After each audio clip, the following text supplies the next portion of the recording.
കാറ്റത്തെ കിളിക്കൂട് സീരിയലിൻ്റെ latest episode review ആണ് പറയുന്നത്. അങ്ങനെ നിധിയും കൂട്ടിക്കൊടുത്തിട്ട് സുഭാഷും സുധീഷും എല്ലാവരും കൂടി വീട്ടിലേക്ക് തിരിച്ചെത്തുകയാണ്. എല്ലാവരും ഭയങ്കര സന്തോഷത്തിലും സമാധാനത്തിലും ആയിരിക്കും. പ്രശ്നങ്ങളൊക്കെ തീർന്ന് കാര്യങ്ങൾ തന്നെ മുന്നോട്ട് പോവുകയാണല്ലോ. ഇനിയിപ്പോൾ പേടിക്കേണ്ട കാര്യമൊന്നുമില്ല.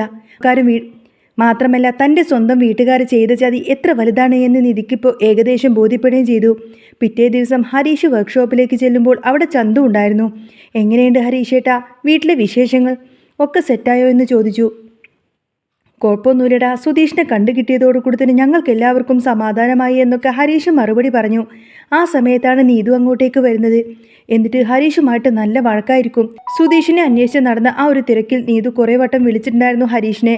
ഹരീഷാണെങ്കിൽ എന്ത് ചെയ്യണമെന്നറിയാതെ ആകെ തല നെട്ടോട്ടം ഓടുന്ന ആ ഒരു നേരത്തായിരിക്കട്ടോ നീതുവിൻ്റെ വിളിയൊക്കെ വരുന്നത്. 2-3 തവണ ഫോൺ എടുത്തിട്ട് ഭയങ്കര തിരക്കിലാണ്, പിന്നെ വിളിക്കാമെന്നൊക്കെ പറഞ്ഞുവെങ്കിലും നീതു അതൊന്നും തന്നെ കേൾക്കാൻ തയ്യാറായില്ല. ഒടുവിൽ ദേഷ്യം വന്ന് ഹരീഷ് ഫോണെടുത്ത് എറിഞ്ഞു പൊട്ടിച്ചു. അങ്ങനെ ഫോൺ സ്വിച്ച് ഓഫായി പോയി. ഇപ്പോഴിതാ നീതു വന്ന് ഹരീഷിനോടങ്ങ് തട്ടിക്കയറാണ്.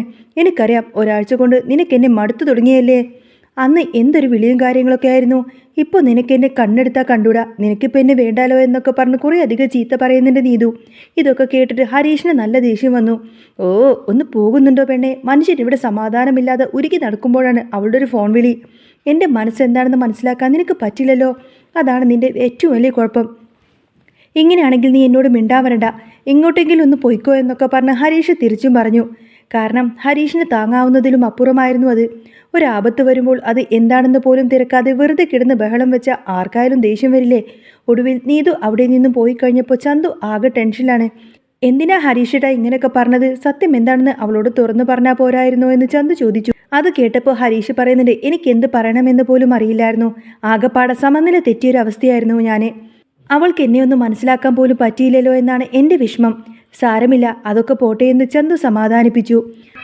ആ സമയത്ത് നിധി നോക്കുമ്പോൾ നികേഷിന് നല്ല പനിയായിരിക്കും. വീട്ടിൽ മരുന്നൊന്നും കാണാത്തത് കൊണ്ട് തന്നെ ഭാസ്കരൻ്റെ അടുത്തേക്ക് ചെന്ന് പറഞ്ഞു, അച്ഛാ, കടയിൽ പോയിട്ടൊരു മരുന്ന് വാങ്ങിച്ചുകൊണ്ട് വരാമോ? ഭാസ്കരൻ ഉടനെ തിരിച്ചു ചോദിച്ചു, മരുന്ന് വാങ്ങിത്തരണോ അതോ പേരെഴുതി തരണോ എന്ന്. നിധി പേരെഴുതി കൊടുത്തു. കൂടെ കുറച്ച് കാപ്പിപ്പൊടിയും വാങ്ങിക്കാൻ പറഞ്ഞു. പൈസ കൊടുത്തപ്പോൾ ഭാസ്കരൻ അത് വാങ്ങിച്ചില്ല. പൈസ ഇല്ലാതെ അച്ഛൻ എങ്ങനെയാ പോവുക എന്ന് ചോദിച്ചപ്പോൾ എൻ്റെ കയ്യിൽ പൈസയുണ്ട് എന്നും കുറച്ച് പൈസ അക്കൗണ്ടിലിട്ട് വച്ചിട്ടുണ്ട് എന്നും പറഞ്ഞ് അദ്ദേഹം നേരെ കടയിലേക്ക് പോയി. മരുന്ന് വാങ്ങി വന്നതിന് ശേഷം ഭാസ്കരൻ ചോദിച്ചു, ഇതെന്തിനുള്ള മരുന്നാണെന്ന്. നികേഷിന് നല്ല പനിയാണ് എന്ന് പറഞ്ഞപ്പോൾ അദ്ദേഹം അങ്ങ് ചിരിച്ചു. പനി വന്ന ഉടനെ തന്നെ ഇങ്ങനെ മരുന്ന് കൊടുക്കേണ്ട കാര്യമൊന്നുമില്ല. ഇതൊക്കെ ഒരു ചുക്ക് കാപ്പി ഇട്ട് കൊടുത്താൽ മാറാവുന്നതേ ഉള്ളൂ. അവൻ ഇതിനും വലിയ പനിയൊക്കെ വന്നിട്ടുണ്ട്. അവനെ ഇങ്ങോട്ടേക്ക് കൂട്ടിക്കൊണ്ടുവരുമ്പോൾ 2 ആഴ്ചത്തോളം അവന് നല്ല പനിയായിരുന്നു. അന്ന് പോലും ഞങ്ങൾ വലിയ മരുന്നൊന്നും കൊടുത്തിട്ടില്ല. പിന്നെയാണോ ഈ കുഞ്ഞു പനി എന്നൊക്കെ പറഞ്ഞ് അദ്ദേഹം അങ്ങ് ചിരിക്കുകയാണ്. അന്നേരം നിധി പതുക്കെ ചോദിച്ചു, അച്ഛാ, നികേഷിൻ്റെ അമ്മ അവരിപ്പോൾ എവിടെയുണ്ട് എന്ന്. അതൊക്കെ നീ എന്തിനാ കൊച്ചെ അറിയുന്നത് എന്ന് ഭാസ്കരൻ തിരിച്ചു ചോദിച്ചു. ഇവിടെ എവിടെയെങ്കിലും ഉണ്ടോ എന്ന് നിധി വീണ്ടും ചോദിച്ചപ്പോൾ എനിക്കറിയില്ല, അവൾ എങ്ങോട്ടേക്ക് പോയി എന്നൊന്നും അറിയില്ല എന്നൊക്കെ പറഞ്ഞ് അദ്ദേഹം ഒഴിഞ്ഞു മാറി. അച്ഛനെല്ലാം അറിയാം, അച്ഛൻ കള്ളം പറയാണ് എന്ന് നിധി പറഞ്ഞപ്പോൾ ഭാസ്കരൻ കുറച്ച് ഗൗരവത്തിൽ തന്നെ പറഞ്ഞു, ഇനി ഇതിനെക്കുറിച്ച് ചോദിച്ചുകൊണ്ട് തന്നെ എൻ്റെ അടുത്തേക്ക് വന്നു പോവരുത്. നിധി പിന്നെ ഒന്നും പറയാനൊന്നും പോയില്ല. മരുന്ന് കൊടുത്തതോടുകൂടി തന്നെ നികേഷിൻ്റെ പനിയൊക്കെ കുറഞ്ഞു. ആ സമയത്താണ് നീതു അങ്ങോട്ടേക്ക് വരുന്നത്. ഹരീഷിനെ കുറിച്ച് നീതു നിധിയോട് പരിഭവം പറഞ്ഞു.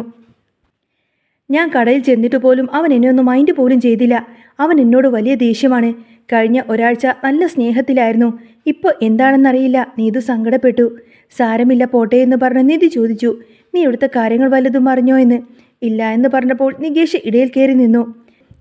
നടന്ന കാര്യങ്ങളൊക്കെ അവളോടൊന്ന് പറഞ്ഞു കൊടുക്കുകയെന്ന് പറയും.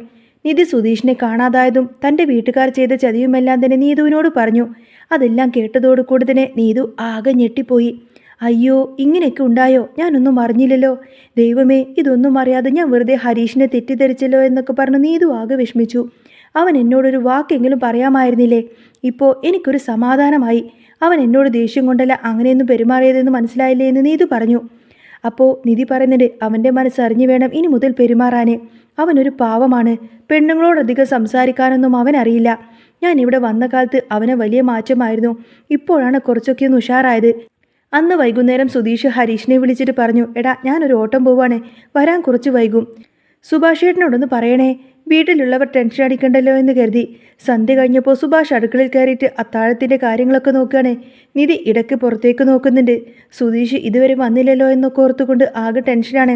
കുറേ കഴിഞ്ഞിട്ടും കാണാതായപ്പോൾ നിധിക്ക് നല്ല പേടിയായിരുന്നു. ആഹാരം കഴിക്കാൻ നേരം നിധി പുറത്തേക്ക് നോക്കി നിൽക്കുന്നത് കണ്ട് സുഭാഷ് കാര്യം തിരക്കി. സുധീഷ് ഇതുവരെ വന്നില്ലല്ലോ എന്ന് നിധി പറഞ്ഞു. അപ്പോഴാണ് ഹരീഷ് പറയുന്നത്, സുധീഷ് വിളിച്ചിരുന്നു, ഒരു ഓട്ടമുള്ളത് കൊണ്ട് തന്നെ വരാൻ വൈകുമെന്നൊക്കെ പറഞ്ഞിട്ടുണ്ട് എന്ന് പറയും. ഇതൊക്കെ അറിഞ്ഞപ്പോൾ നിധിക്ക് സമാധാനമായി. ഹരീഷും നികേഷും നിധിയുടെ ടെൻഷൻ കണ്ട് പരസ്പരം നോക്കി ചിരിക്കുന്നുണ്ടായിരുന്നു. എല്ലാവരും ആഹാരം കഴിഞ്ഞ് കിടക്കാൻ നേരത്തു നിധി പുറത്ത് നിൽക്കുന്നുണ്ട് കണ്ട് സുഭാഷ് ചെന്നു. എന്താ മോളെ ഇവിടെ നിൽക്കുന്നത്? സുധീഷ് വരുമ്പോൾ അകത്തേക്ക് കയറിക്കോളും, വാതിലടക്കേണ്ടെന്ന് അവൻ പറഞ്ഞിട്ടുണ്ട്. ഇവിടെ ഒന്നും ആരും കൊണ്ടുപോകാനൊന്നുമില്ല, നീ പോയി കിടന്നിറങ്ങിക്കോ എന്ന് സുഭാഷേട്ടൻ പറഞ്ഞു. ശരിയെന്ന് പറഞ്ഞ് നിധി മുറിയിലേക്ക് പോയി. രാത്രി ഏറെ വൈകിട്ടാണ് സുധീഷ് വരുന്നത്. അപ്പോഴേക്കും നിധി അവിടെ തന്നെ നിൽക്കുന്നുണ്ടായിരുന്നു. ഇതെന്താ ഇവിടെ നിൽക്കുന്നത് എന്ന് സുധീഷ് ചോദിച്ചു. സുധീഷ് വരാത്തത് കൊണ്ട് നിന്നതാണോ എന്ന് ചോദിച്ചപ്പോൾ നിധി കുറച്ച് ജാടയിൽ തന്നെ പറഞ്ഞു, ആരെങ്കിലും വാതിൽ തുറന്നു തരണ്ടേ, എല്ലാവരും ഉറങ്ങിപ്പോയി, അതുകൊണ്ട് ഞാൻ വെറുതെ നിന്നതാണെന്ന് പറയും. പിന്നീട് സുധീഷ് ഫ്രഷായി വരാൻ പറഞ്ഞിട്ട് നിധി നേരെ മുറിയിലേക്ക് പോയി. സുധീഷ് മുഖം കഴുകി വരുമ്പോൾ ഹരീഷ് അങ്ങോട്ടേക്ക് വന്നു. എന്നിട്ട് സുധീഷിനെ പുറത്തിട്ട് ഒരൊറ്റടി അങ്ങ് കൊടുക്കണേ. എടാ എനിക്ക് വേദനിച്ചു, നീ എന്തിനാ എന്നെ ഇങ്ങനെ അടിച്ചത് എന്ന് സുധീഷ് ചോദിച്ചു. എടാ നിധിക്ക് നിന്നോടിപ്പോൾ സ്നേഹം കൂടി തുടങ്ങിയല്ലേ എന്നിങ്ങനെ ഹരീഷ് ചോദിച്ചു. പ്രേമം തുടങ്ങിയെന്ന് എനിക്ക് തോന്നുന്നു, നിന്നെ കാണാതെ വന്നപ്പോൾ അവൾക്ക് വലിയ ടെൻഷനായിരുന്നു. അതിനർത്ഥം അവൾക്ക് നിന്നോട് സ്നേഹമുണ്ട് എന്നല്ലേ? ഒന്ന് പോടാ, അങ്ങനെയൊന്നുമില്ല എന്ന് സുധീഷ് പറഞ്ഞുവെങ്കിലും ഹരീഷ് വിട്ടില്ല. നിനക്കുള്ളതുപോലെ തന്നെ അവൾക്കും നിന്നോട് ഇഷ്ടമുണ്ട്, എനിക്കത് ഉറപ്പാണെന്ന് അവൻ ഉറപ്പിച്ചു പറഞ്ഞു. പിറ്റേ ദിവസം രാവിലെ തന്നെ നിധി തുണി വിരിച്ചുകൊണ്ടിരിക്കുന്ന സമയത്തന്നെ സുധീഷ് ചെന്നു. ഇന്നലെ എന്നെ കാണാതെ വന്നപ്പോൾ നിനക്ക് സങ്കടമായല്ലേ എന്ന് അവൻ ചോദിച്ചു. എന്തിനു എന്ന് നിധി തിരിച്ചു ചോദിച്ചു. അല്ല, ഞാൻ വന്നപ്പോൾ നീ പുറത്തു നിൽക്കുന്നുണ്ടായിരുന്നല്ലോ എന്ന് പറഞ്ഞപ്പോൾ അതെൻ്റെ വീട്ടുകാർ ഇനി വല്ല അപകടവും ചെയ്യുമോ എന്ന് പേടിച്ചിട്ട് നിന്നതാണ്, അല്ലാതെ വേറൊന്നുമല്ല എന്നൊക്കെ പറഞ്ഞ് നിധി ഒഴിഞ്ഞു മാറാൻ നോക്കി. ഇത് കേട്ട സുധീഷിന് ഭയങ്കര സങ്കടമായി. ഹരീഷിനോട് അവൻ പോയി ചോദിച്ചു, എടാ നീ എല്ലാടാ പറഞ്ഞത് അവൾക്ക് എന്നോട് പ്രേമമാണെന്നൊക്കെ? ഇപ്പം കണ്ടില്ലേ അവളെന്താ പറഞ്ഞത്? ഹരീഷേട്ട അത് സ്നേഹമുള്ളത് കൊണ്ട് പറയുന്നതാണെന്നൊക്കെ പറഞ്ഞ് നികേഷ് സമാധാനിപ്പിച്ചു. പിന്നീട് നിധിക്കൊരു ജോലിക്കായി ഇന്റർവ്യൂ ഉള്ള കാര്യം പറഞ്ഞത് കൊണ്ട് തന്നെ സുധീഷ് അവളെയും കൂട്ടിക്കൊണ്ടുപോയി. പോകുന്ന വഴിയിൽ സുധീഷ് മിണ്ടാതിരിക്കുന്നത് കണ്ട് നിധി ചോദിച്ചു, സാധാരണ എപ്പോഴും ഇങ്ങനെ കലപില സംസാരിക്കുന്ന ആളാണല്ലോ, ഇപ്പം ഇതെന്ത് പറ്റി? അപ്പോഴേക്കും സംസാരിച്ചാൽ ബോറടിക്കില്ലേ, അതുകൊണ്ടാണെന്ന് സുധീഷ് പറഞ്ഞു. ഇന്റർവ്യൂ സ്ഥലത്തെത്തിയപ്പോൾ നിധി അകത്തേക്ക് പോയി. MD സർട്ടിഫിക്കറ്റ് നോക്കിയിട്ട് ചോദിച്ചു, ഗോൾഡ് മെഡലിസ്റ്റ് ആണല്ലേ?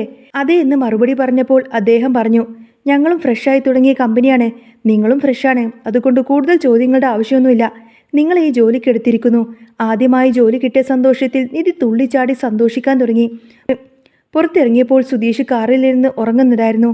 നിധി വന്ന് കണ്ണടച്ച് പ്രാർത്ഥിക്കുന്നത് കണ്ട് സുധീഷ് ചോദിച്ചു, എന്തുപറ്റി, സങ്കടമാണോ എന്ന്? ജോലി കിട്ടിയെന്ന് നിധി പറഞ്ഞപ്പോൾ സുധീഷിനും അത് ഭയങ്കര സന്തോഷമായിരുന്നു. അവൾ മധുര പലഹാരങ്ങളൊക്കെ വാങ്ങിച്ച് സുഭാഷിനെ കാണാൻ പോയി. ആ സമയത്തിന് നീതും ഹരീഷും തമ്മിലുള്ള പ്രശ്നങ്ങളൊക്കെ പറഞ്ഞ് തീർക്കുന്നുണ്ടായിരുന്നു. സുഭാഷിന് മധുരം കൊടുത്തതിന് ശേഷം നിധി വിശേഷം പറഞ്ഞു. അവിടെ വെച്ച് അവിനാശിന്റെ പെങ്ങളായ ചാന്ദിനെയും അവർ പരിചയപ്പെട്ടു. സന്ധ്യ ആയപ്പോൾ നിധി എല്ലാവർക്കും പുതിയ ഡ്രസ്സുകളൊക്കെ സമ്മാനിച്ചു. നികേഷിനും ഭാസ്കരനും ഹരീഷിനും സുഭാഷിനും ഒക്കെ ഡ്രസ്സൊക്കെ വാങ്ങിച്ചു കൊടുത്തു. സുധീഷിന് മാത്രം അവൾ ഒന്നും തന്നെ കൊടുത്തില്ല. എനിക്ക് മാത്രം ഡ്രസ്സ് ഇല്ലേ എന്ന് സുധീഷ് ഭയങ്കര വിഷമത്തോടു കൂടെ ചോദിച്ചപ്പോൾ ഞാൻ അത് മറന്നുപോയി എന്നൊക്കെ പറഞ്ഞ് നിധി നേരെ അകത്തേക്ക് പോയി. അത് കേട്ടപ്പോൾ സുധീഷിന് ഭയങ്കര വിഷമമായിരുന്നു. പക്ഷേ കുറച്ച് കഴിഞ്ഞപ്പോൾ നിധി ഒളിപ്പിച്ചു വെച്ച് ആ ഒരു ഷർട്ട് മാറ്റി വന്ന് സുധീഷിനത് നൽകി. അത് കണ്ടപ്പോൾ സുധീഷിന്റെ കണ്ണുകൾ വിടർന്നു. അവൻ ഏറ്റവും ഇഷ്ടപ്പെട്ട നിറത്തിലുള്ള ആ ഒരു ഷർട്ട് കണ്ടപ്പോൾ സുധീഷ് അത് തൻ്റെ നെഞ്ചോട് ചേർത്ത് വെച്ചു. നിധിക്കിപ്പോൾ സുധീഷിനോട് ഉള്ളിൽ പ്രണയം മുട്ടിട്ട് തുടങ്ങിയിട്ടുണ്ട്. അങ്ങനെ ആ ഒരു പുത്തൻ ഷർട്ടും നെഞ്ചോട് ചേർത്ത് പിടിച്ചു നിൽക്കുമ്പോൾ സുധീഷിന്റെ ഉള്ളിൽ 1000 പൂത്തിരി കത്തിയ സന്തോഷമായിരുന്നു. നിധി പതുക്കിയൊന്ന് പുഞ്ചിരിച്ചുകൊണ്ട് തന്നെ അകത്തേക്ക് നടന്നു. പക്ഷേ കഥ അവിടെയൊന്നും തീരുന്നില്ല. ജോലി കിട്ടിയതിൻ്റെ പിറ്റേ ദിവസം തന്നെ നിധി നേരെ ഓഫീസിലേക്ക് പോവാനൊരുങ്ങി. സുധീഷ് തന്നെയായിരുന്നു തൻ്റെ പഴയ ആ ഒരു കാറിൽ അവളെ കൊണ്ടുപോയി വിട്ടത്. ഓഫീസിൻ്റെ പടിക്കലെത്തിയപ്പോൾ സുധീഷ് വണ്ടി നിർത്തി. ഇറങ്ങാൻ നേരം നിധി തിരിഞ്ഞു നോക്കി പറഞ്ഞു, വൈകുന്നേരം വരാൻ വൈകില്ലല്ലോ അല്ലേ? എനിക്കൊറ്റയ്ക്ക് ഇവിടെ നിന്നും വരാൻ പേടിയാണ്. സുധീഷ് ഒരു ചിരിയോടുകൂടെ തന്നെ മറുപടി നൽകി, നീ പേടിക്കൊന്നും വേണ്ട, നിന്റെ സുധീഷ് ഇവിടെ കാണുമെന്ന് പറയും. അങ്ങനെ അന്നത്തെ ആ ഒരു ദിവസം നിധിക്ക് ഓഫീസിൽ നല്ലൊരു തുടക്കം തന്നെയായിരുന്നു. പക്ഷേ വൈകുന്നേരം സുധീഷ് വരാൻ അല്പമൊന്ന് വൈകി. ആ സമയത്തന്നെ നിധിയുടെ വീട്ടുകാർ വീണ്ടും അവളെ തേടി അങ്ങോട്ടേക്കെത്തി. നിധിയുടെ ഒരു അമ്മാവൻ വന്ന് അവളെ ഭീഷണിപ്പെടുത്താൻ തുടങ്ങി. നീ അവിടെ ആ പിച്ചക്കാരൻ്റെ കൂടെ അവിടെ തന്നെ കഴിഞ്ഞാൽ മതി എന്നാണോ നീ വിചാരിച്ചു വെച്ചിരിക്കുന്നത്? നിനക്കുള്ളതൊക്കെ ഞങ്ങൾ കരുതി വെച്ചിട്ടുണ്ട്. നിധി തളരാതെ തന്നെ മറുപടി നൽകി. എൻ്റെ ജീവിതം എന്താണെന്നൊക്കെ ഞാൻ തീരുമാനിച്ചു കഴിഞ്ഞു. ഇനി ഒരിക്കലും നിങ്ങളുടെ അടുത്തേക്ക് ഞാൻ വരില്ല. അവർ നിധിയെ ബലം പ്രയോഗിച്ച് വണ്ടിയിൽ കയറ്റാൻ നോക്കുമ്പോഴാണ് പെട്ടെന്ന് സുധീഷ് അങ്ങോട്ടേക്ക് പാഞ്ഞെത്തുന്നത്. ഒരു സിനിമ സ്റ്റൈലിൽ സുധീഷ് തൻ്റെ വണ്ടി അവിടെ നിർത്തിക്കൊണ്ട് അങ്ങോട്ടേക്ക് ഇറങ്ങി വന്നു. ഹരീഷും നികേഷും കൂടെ ഉണ്ടായിരുന്നു. എൻ്റെ പെണ്ണിനെ തൊടാൻ വന്ന വിവരം അറിയുമെന്നൊക്കെ പറഞ്ഞ് സുധീഷ് ഗർജിച്ചപ്പോൾ അമ്മാവനും കൂട്ടുകാരും പത്തി മടക്കി അവിടെ നിന്നും സ്ഥലം വിട്ടു. അന്ന് രാത്രി വീട്ടിലേക്ക് എത്തിയപ്പോൾ എല്ലാവരും ചേർന്ന് നിധിയുടെ ആ ഒരു വിജയം ആഘോഷിച്ചു. സുഭാഷേട്ടനുണ്ടാക്കിയ ആ ഒരു പ്രത്യേക സദ്യയും കഴിച്ചിരിക്കുമ്പോൾ നിധി സുധീഷിൻ്റെ അടുത്തേക്ക് ചെന്നു. അവൾ പതുക്കെ സുധീഷിൻ്റെ കൈ ചേർത്ത് പിടിച്ചുകൊണ്ട് പറഞ്ഞു, സുധീഷേ, എനിക്ക് മനസ്സിലായി. എന്നെ ഏറ്റവും കൂടുതൽ സ്നേഹിക്കുന്നതും സംരക്ഷിക്കുന്നതും നിങ്ങളാണ് എന്ന്. സുധീഷിൻ്റെ കണ്ണ് നിറഞ്ഞുപോയി. അവൻ അവളെ ചേർത്ത് പിടിച്ചു. ഭാസ്കരൻ അച്ഛൻ ഇതെല്ലാം ദൂരെ നോക്കി നിന്ന് കാണുന്നുണ്ടായിരുന്നു. സന്തോഷത്തോടു കൂടെ തന്നെ ഭാസ്കരൻ പുഞ്ചിരിച്ചു. നികേഷും ഹരീഷും പരസ്പരം നോക്കി കണ്ണിറക്കി കാണിച്ചു. അങ്ങനെ കാറ്റത്തെ കിളിക്കൂടിൽ ഇനി വരാൻ പോകുന്ന നല്ല സൂപ്പർ അടിപൊളി ത്രില്ലിംഗ് എപ്പിസോഡുകളൊക്കെ തന്നെയാണ് കേട്ടോ. നിങ്ങൾക്ക് ഈ ഒരു ചാനൽ ഇഷ്ടമാണെങ്കിൽ സബ്സ്ക്രൈബ് ചെയ്യാനും സപ്പോർട്ട് ചെയ്യാനും മറക്കല്ലേ. നെക്സ്റ്റ് വീഡിയോ ആയിട്ട് ഉടനെ വരാം. ബൈ.